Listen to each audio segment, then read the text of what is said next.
অংশ এখনো পর্যন্ত কি দেখলেন? বেশ কিছু জায়গাতে বুথ জামে খবর আসছে, যেরকম আমাদের শালবাগান 106-7, আমাদের 249 থেকে 252-53, আমাদের দুর্গাপুরের দিকে আমাদের 31 নম্বর ওয়ার্ডে, এখানেও সিটি সেন্টারের ক্ষেত্রে একই 150 কারণে এরকম ঘটনা ঘটছে। আমরা বারবার ফোন করছি, পুলিশকে ফোন করছি, অব জায়গায় ফোন করছি, পাঠাচ্ছি, দেখছি, বলছি, করছি। কেন্দ্র বাহিনী থাকতেও কি তৃণমূল তো কিছু মানে না, ওরা তো জানে ওদের অবস্থা খারাপ, সেই জন্য এখনও চেষ্টা করছে, 2-4টা বুথ কেমন ডিস্টার্ব করার চেষ্টা করছে, কিন্তু লাভ হবে না। বিজেপি কর্মীরা কি প্রতিহত করতে পারছে না, প্রতিরোধ করতে পারছে? দেখুন, আমরা প্রতিহত করার বিষয় নয়, আমরা চাই শান্তিপূর্ণ ভোট। একটা অঘটনা ঘটানোর কোনো বিষয় নয়, আমরা তৃণমূল কংগ্রেস নয়।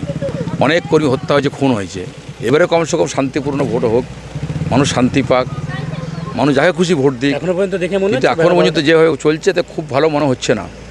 আমি খালি পুলিশ অফিসারকে ফোন করেছি, আমি চেষ্টা করছি, দেখছি, পাঠাচ্ছেন, বলছেন, কিন্তু চলে যাচ্ছে, আবার ঘুরে তারা চলে আসছেন। এবং 100 সাথে কয়েকবার কমপ্লেন করলাম। সব জায়গায় না, সব জায়গায় নয়, কিন্তু কিছু কিছু হচ্ছে, বেশি করবো না। 8-10টা বুথে আপনাদের প্রতিনিধি দেওয়া সম্ভব?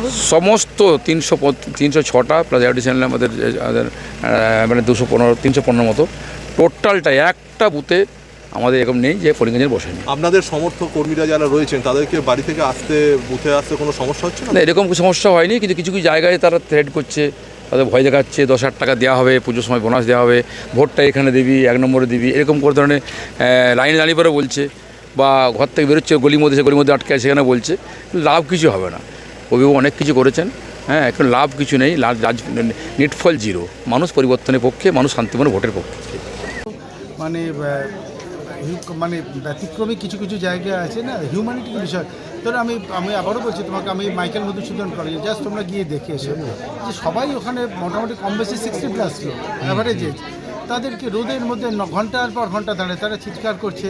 এবার তাদেরকে বারবার বোঝানো হচ্ছে, এবার তারা বলছে উপরের অর্ডার না এলে। এবার উপরের অর্ডারটা তো তারা কিন্তু এসি ঘরে বসে অর্ডার দিয়ে দিচ্ছে। এই লোকগুলো তাদেরই বাবা মা ধরুন এখানে এইভাবে রোদের মধ্যে দাঁড়িয়েছে ঘন্টার পর ঘন্টা, তাদেরকে ভিতরে ঢুকে একটু ছায়াতে অনেক দূরে, এর মধ্যে সিকিউরিটির কোনো ইয়ে নেই। আমি জানি না কেন এরকমভাবে মানে আপনার বিরোধী প্রার্থী আমরা কমপ্লেন করেছি অবভিয়াসলি। হ্যাঁ, আপনার বিরুদ্ধে যিনি মূল প্রতিদ্বন্দ্বী বিজেপির লক্ষণ ঘড়ি, তিনি একটা অভিযোগ করেছেন এইমাত্র, বিভিন্ন জায়গায় তৃণমূলের লোকেরা বুথ জ্যাম করেছে, হুমকি দিচ্ছে এই সংখ্যা। দেখছো, আবার বলবো, আমি ভাই রাজনীতিতে নতুন, তবে আমার সাধারণ লোক হিসেবে আমার মনে হয় এগুলো হচ্ছে রাজনৈতিক বাধ্যবাধকতা। এই যেমন সেই মানে এদের বলতে হয় বলে বলা, আমি তো উল্টোটা কোথাও কোথাও দেখলাম, আমি সেগুলো নিয়ে বলছি না, আমি কমপ্লেনও করছি না এদের কথায় কথায় এদের মতন করে। বাট আমার চোখে সেরকম কিছু পড়েনি, বরং উল্টোটা কিছু পড়েছে। যাক, সেটা আমি মনে ধর্তব্যের বাইরে। দাদা একদম শেষে যাবো, একদম জীবনের প্রথম রাজনীতিতে হাতে করি এবং প্রথম ভোট, ফিলিংসটা যদি বলেন আজকের দিনে। এটা দেখুন, আমি আপনাকে বলছি সত্যি কথা, জীবনে অনেক কিছু নতুন নতুন করতে ভালো লাগে।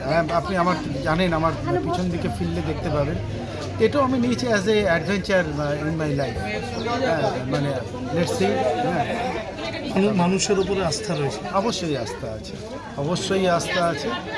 তবে মানে ডেফিনেটলি ভালো লাগছে, অ্যাডভেঞ্চারটা ভালো লাগছে, তো এটাই শেষ অ্যাডভেঞ্চার আর কি। এই